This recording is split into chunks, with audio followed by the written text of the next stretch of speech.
Hey, all. I'm back. It's been a while since my last interview, but I'm so glad to be here today with Bridget Cabrera, who is the Executive Director for the Methodist Federation for Social Action. Part of my job in our conference as District Superintendent is to do summer clergy interviews. So I meet one-on-one with all the clergy that are appointed in my district and talk with them, look at their goals for the next year, that sort of thing.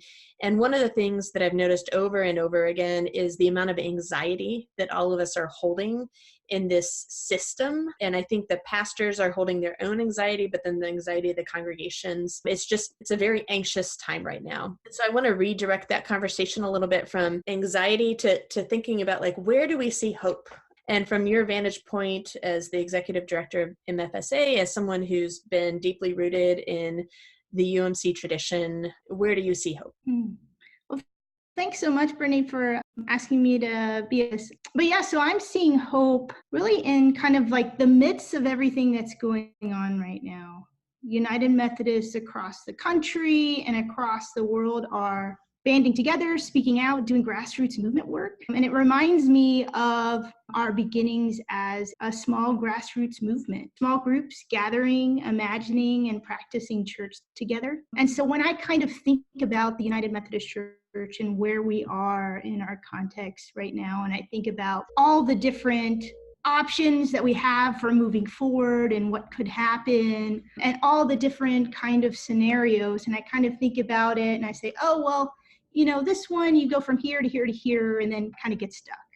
And then I go look at another piece and I do the same and I kind of get stuck. And so as I continue to kind of like get stuck in what is our web of an organizational structure and as a church, I continue to think about our beginnings. And perhaps, as we continue to think about what will be next for us as a denomination and as a church, perhaps the solution is not a top-down one. And I continue to ask this question: what would it look like to grow into whatever will be next from the ground up? So I really, really believe that this is a time for us as a church to continue to tap into our creativity, our innovation, to tap into our own inspiration.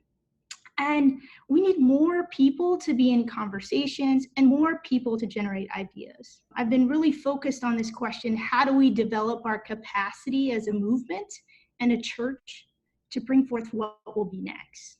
And so I've been kind of thinking about what might be skills and tools we'll need as a church to kind of imagine and practice into being the beloved community. So some of the things I've been thinking about are things like time for healing and rituals to acknowledge where we are, the pain, the loss we feel in our church, and also time for deep spiritual and theological work to root whatever will be next in what we believe and what we're becoming, and not in what we're against in particular, but to like really root in what we want to be, right? So there's this kind of design theory that believes that if you build something with the most marginalized community in mind, you actually build something that is inclusive of everyone. And so at Methodist Federation for Social Action, we've been working towards becoming an anti-oppression organization, and currently we're really wanting to focus in on anti-racism and dismantling white supremacy. And we're seeking to look at ourselves and look at our own organizational structures and policies and how we perpetuate that in our own work. And as we kind of dream about the future of Methodism, we're continuing to be committed to not just say, okay, whatever will be next, we're going to simply kind of plop down our same structures and call it whatever we might want to call it.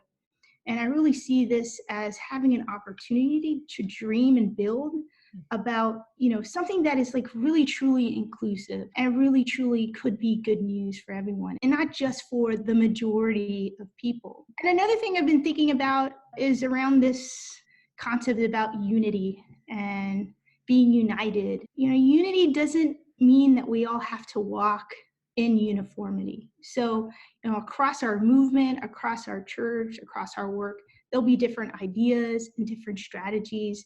There are so many groups and individuals and annual conferences and churches that are working in conversation.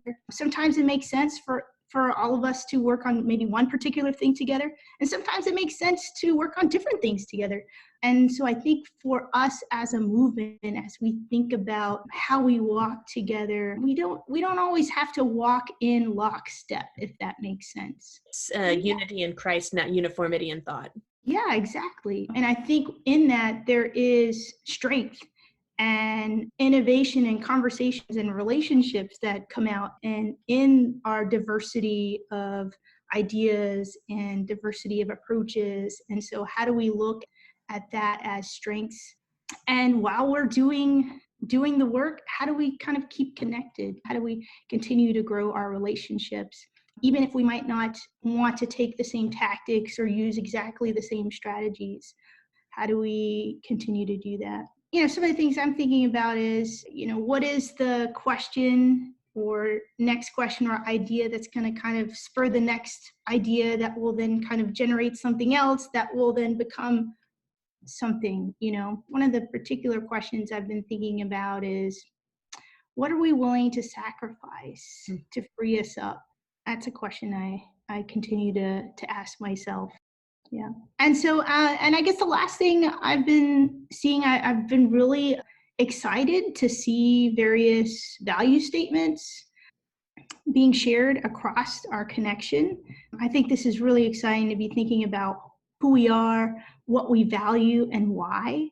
And even, I've been seeing in some places people say, oh, this value statement from this group that's come out, we really like those. Let's adopt them for our group XYZ.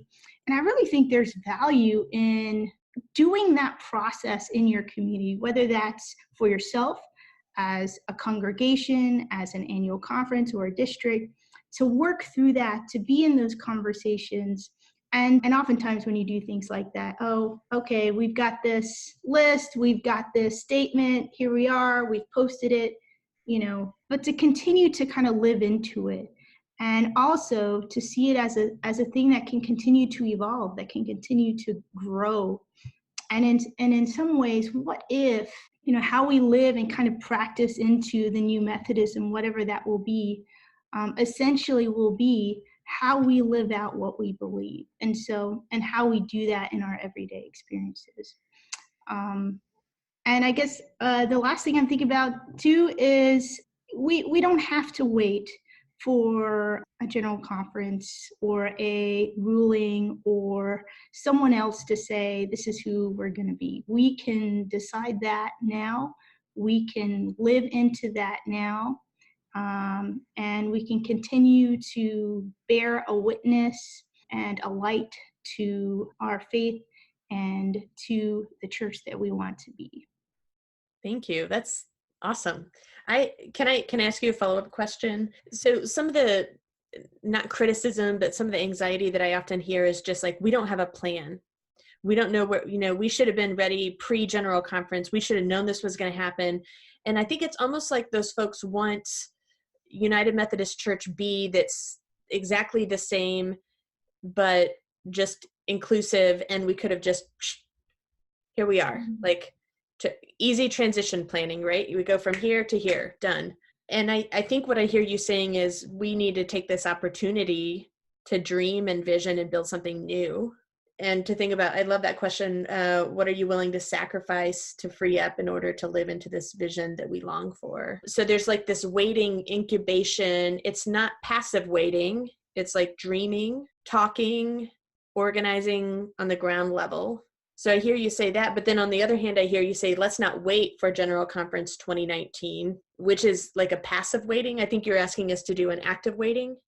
Yeah, I think I'm saying yes and all of those, all of the above, right? So there is one, we don't have to wait. We can begin to dream and grow and innovate, and two, it's possible that the next general conference there will be some sort of legislative solution, and it's possible that there could not be. And so I think we need more than one plan. Here's the opportunity to have several strategies, several options, not necessarily to kind of put all of our eggs in one legislative basket or one particular plan, but an opportunity to kind of think through and dream and we don't know what's going to happen. It could be, we've had a huge shift in our general conference delegations across the United States and lots of conversations and really kind of a hearing of folks saying how the general conference voted in 2019